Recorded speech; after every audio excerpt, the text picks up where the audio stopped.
Amb la plaça Urquinaona com a punt de partida, les entitats cíviques han estat les protagonistes de la manifestació d'aquesta tarda a Barcelona, però des del principi no s'han volgut comparar amb la convocatòria del 10J de l'any passat, que va tenir suport institucional, entre d'altres coses perquè el seu crit va més enllà del dret a decidir.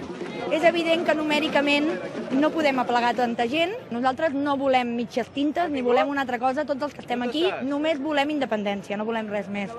Sense la presència, però amb el respecte d'Òmnium Cultural i amb formacions com Esquerra Republicana o Solidaritat per la Independència, en un segon terme, els manifestants han marxat decebuts amb l'activitat dels partits des del 10J per aconseguir la independència, una mesura que consideren clau pel futur de Catalunya.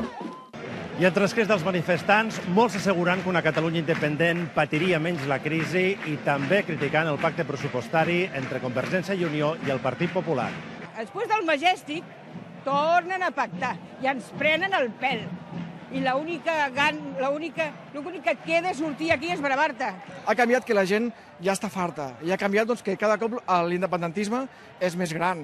Per tant, jo crec que això va cada cop anant a més. La marxa ha tingut un servei d'ordre propi i ha arribat sense incidents a les portes del Parc de la Ciutadella. Allà, amb el doctor Moisès Broggi, Heribert Barrera i Oriol Domènech, s'ha llegit el manifest de la convocatòria, que rebutja de ple continuar endavant amb un estatut d'autonomia retallat. Sergi Molero, TV3, Barcelona.